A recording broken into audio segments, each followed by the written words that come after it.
قرآن شریف پڑھنے کے بعد بھی حل ہو جائیں گے. قرآن شریف اور بھی پڑھیے.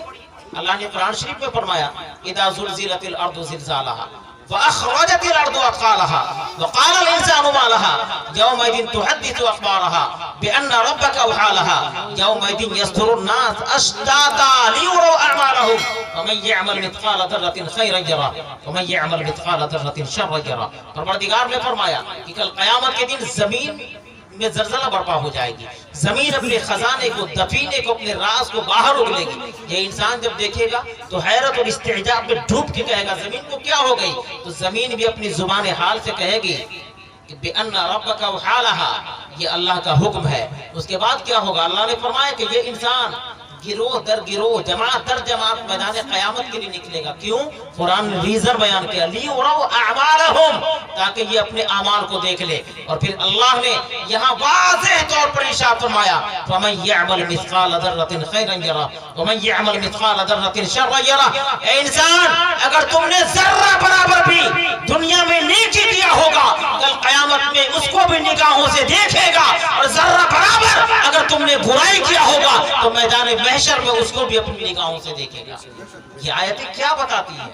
کل قیامت کے دن وہی بندہ کامیاب ہوگا جس نے اپنے دامن کو اچھے اعمال سے سجایا ہوگا, جس نے اپنے دامن کو اللہ کے خوف اللہ کی خشیت سے سجا کر کے اللہ کو راضی کرنے کے لیے کوشش کیا ہوگا. وہی بندہ کل قیامت کے دن کامیاب ہوگا. وگرنہ ہم اور آپ خصوصیت کے ساتھ ہمارے نوجوان بھائی جو اپنی زندگی یوں ہی گزارے جا رہے ہیں, یاد رکھیے اللہ تعالیٰ جس دن اس انسان کو پکڑے گا تو اللہ نے فرمایا ان بطش ربک لشدید, رب کی پکڑ بہت سخت ہے اور ایسا پکڑے گا یہ انسان وہاں سے اٹھ بھی نہیں سکے گا. جیسا کہ اللہ نے قرآن میں فرمایا فلما نسوا ما ذکروا به فتحنا علیہم ابواب کل شیء. اللہ تعالیٰ فرماتا ہے کہ جب کوئی انسان اللہ کو بھلا دیتا ہے, اس کے ذکر کو بھلا دیتا ہے تو اللہ اس کے لیے تمام چیزوں کے دروازے کھول دیتا ہے.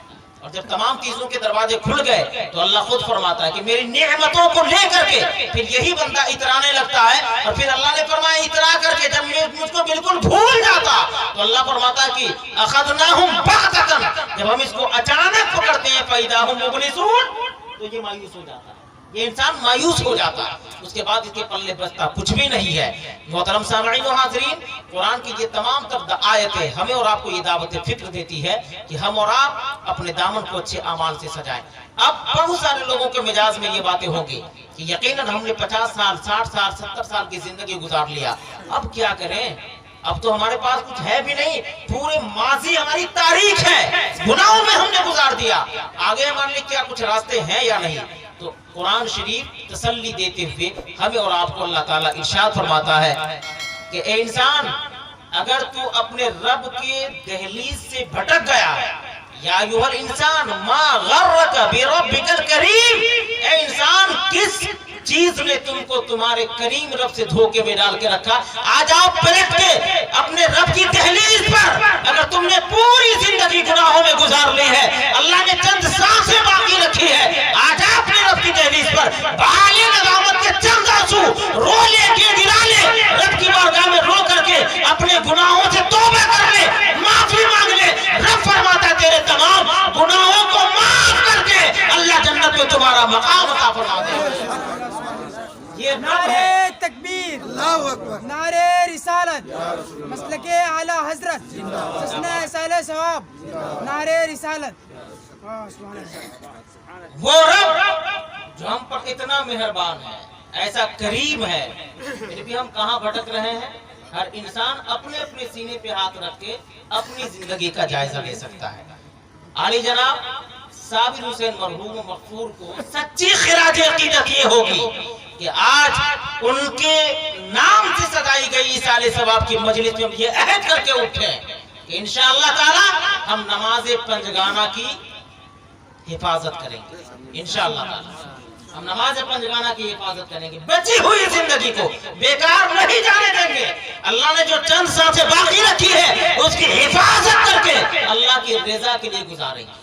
یہ سچی خراج عقیدت بھی ان کو ہوگی اور ان کی مغفرت کے لیے ہمارا اور آپ کا یہ عمل سب سے زیادہ کارگر ثابت ہوگا کہ ان کے لیے ایصال ثواب کی ہم نے مجلس سجائی.